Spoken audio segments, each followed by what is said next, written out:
COVID-19 is the perfect example of why a hierarchical structure, or how a hierarchical structure is self-corrupting.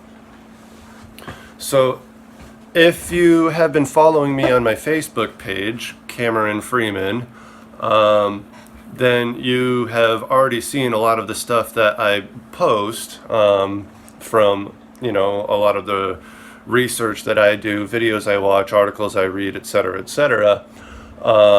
And among those are things from David Icke and Dr. Faust, not Fauci, but Fauxman. Fauxman. I think that's the correct name. Sorry. I'm terrible with technicals. In any case, so what's going on, if you haven't seen any of those videos, is this. All right. So basically, what they're calling COVID-19 is actually something called an exosome.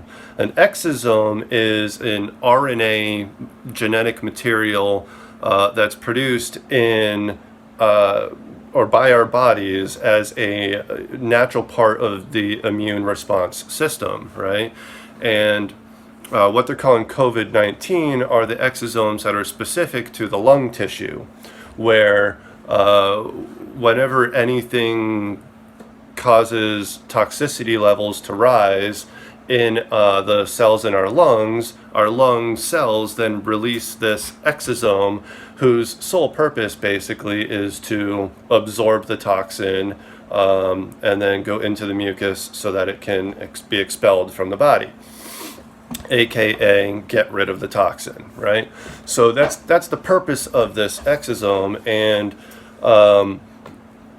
they're calling COVID-19, or they're calling this exosome COVID-19, and they're testing for it using these RT-PCR scanners or something like that. Like I said, I'm really bad with technicals, but they're using this specific scanner, which is meant to look for DNA, genetic information, RNA, genetic information in our bodies, right?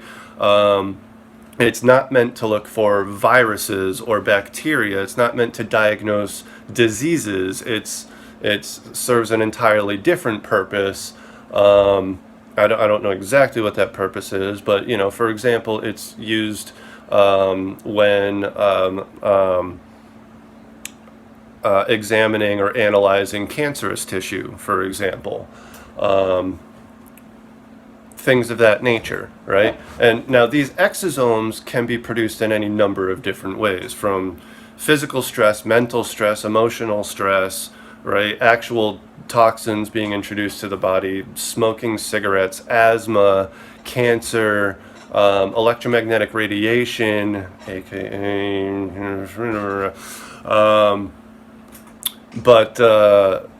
all these different things can cause these exosomes to be released, right?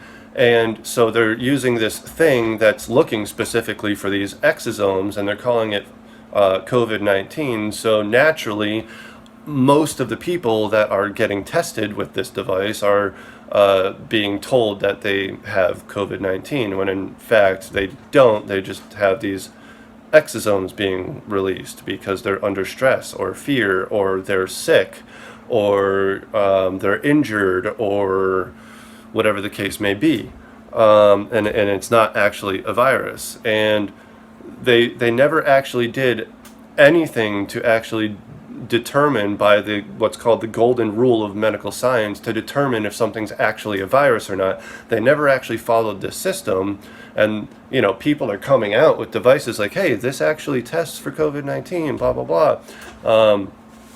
And governments aren't allowing that to be used. They're only allowing these RT-PCR or whatever scanners to be used, which don't actually look for viruses. They look for exosomes. So how and why is that proof that a hierarchical system is self-corruptible? Because here's the thing. Even if doctors and nurses know better, right, it's not that they're in on the conspiracy. They don't have to be in on the conspiracy. all that has to happen is for there to be a hierarchy in place that says, hey, this is what you have to do to test for blah blah blah, and this is the process you have to follow, and if they're tested, and you just write all these rules. If they tested positive for COVID-19 and they die, regardless of the reason for the death, you have to classify it as death by COVID-19. And this is what they're doing. This is why the numbers are so high. Now, if you actually take a look at the statistical numbers of deaths and the actual number of all deaths, right, worldwide or in your country, right, the actual total number of deaths is not rising. It's just that those deaths are being reclassified as COVID-19 in order to stage this pandemic, right? So, no, the doctors and nurses are not in on the conspiracy. They're just, unfortunately, part of this hierarchical system, right? That from the CDC down to the WHO, down to the national health organizations, down to the municipal health organizations that all follow the system and say, hey, yes, this is what you're going to do to test for this and to classify these deaths and yada yada yada. And the doctors and nurses have no choice. If they don't comply, they lose their jobs. Right? So this is how you create a self-corrupting system, right? Hierarchies are nothing but self-corrupting systems. And that is why we need something like the Metatocracy, which is a self-correcting system, as it is holographic and not hierarchical. And obviously, for more information on those, feel free to check out the other videos that I have posted on that. And as always, for more information, look for my books, The Big Picture, A New Philosophy for a New Society, and the Millennial Handbook series, available on Amazon.com. A link is below. And of course, if you're watching this on YouTube, please subscribe if you haven't already. If you want to make sure you're getting the notifications, click the little bell icon. And if you want other people to make sure they see this video, then make sure you click that little thumbs up icon. That way the YouTube algorithm knows to send this video to more people. Or to put it in front of a larger audience. All right. Thank you very much. Have a wonderful day.